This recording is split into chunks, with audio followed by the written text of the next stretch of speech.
AAA and the loss of it. That's all over the front of the papers, isn't it?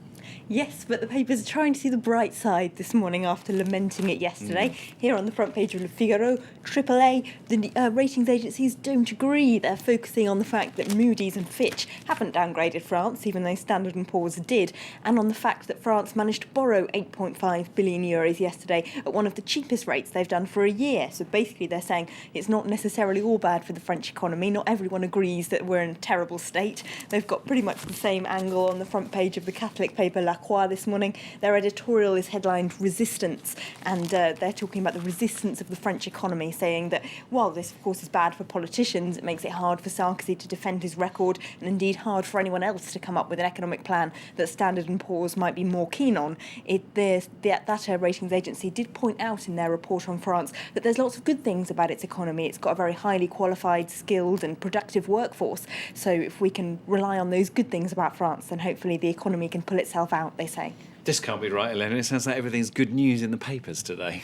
Well, not quite. Libération's main headline this morning is there are more things than the AAA in life, which sounds pretty optimistic, but actually the stories they're focusing on instead of the AAA are rather bleak. Here on the front page we've got Law and Order, the cover-up of the Sarkozy decade, they say there. Now, they reckon the government is manipulating crime figures. They're due to be released later today by the Interior Minister, Claude Guéant, but the paper reports he's kind of shoved all of the property and crimes against the person into one big category to make it look like they've gone down, whereas actually, according to the paper's reporting, violent crime has been constantly on the rise since Nicolas Sarkozy first took charge of Law and Order as Interior Minister back in 2002, a decade ago. They've interviewed policemen inside that paper who say that for the last 10 years, they've been forced to focus on quantity rather than quality. Basically, they're just arresting more people, the vast majority of whom are for smaller crimes like cannabis possession, instead of concentrating resources on drug dealers and mafia dons and really serious criminals,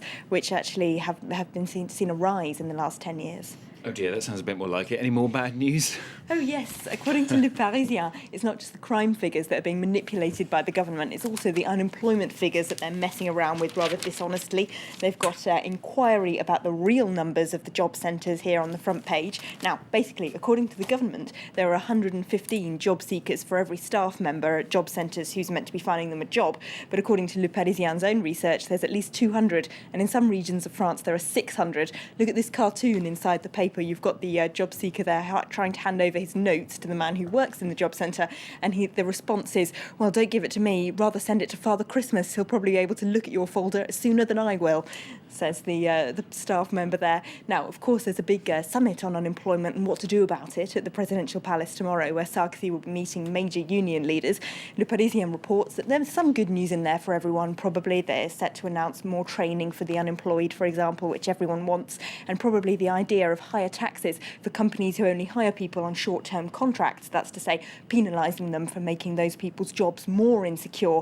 But there's also bound to be some stuff in there that's going to upset the unions, especially the idea of cutting unemployment benefits, or indeed replacing some of the contributions that companies currently make to unemployment benefit with higher VAT instead, which the unions are furious about.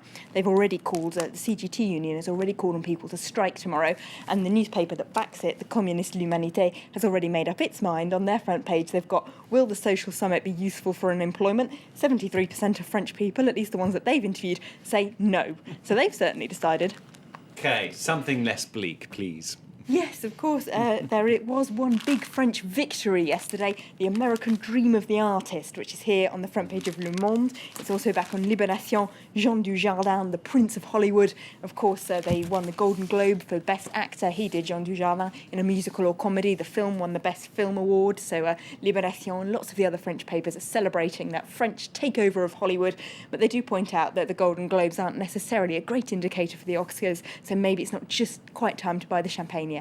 Good film, though. We hope it does well. It's wonderful. We can only hope it cleans up at the Oscars. All right, Elena, thank you very much. Elena there with the French newspaper review here on France 24.